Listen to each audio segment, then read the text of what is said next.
Gamit itong flat screwdriver na maliit, may makita tayo itong parang ngipin. Iaangat lang natin siya. Dapat nakaangat lang siya. Tapos sihilahin natin itong nasa likod na wire para matanggal siya. So, ganun lang siya kadali. Ganun din itong iba. Ayun yung parang ngipin na sinasabi ko. Yung brown na yan sa taas na iangat na ulit natin. Tapos hila para tanggal agad. Ganun din itong pangatlo.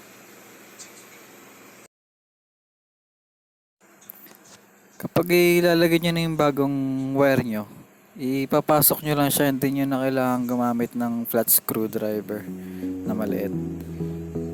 So okay na yan. Salamat mga paps.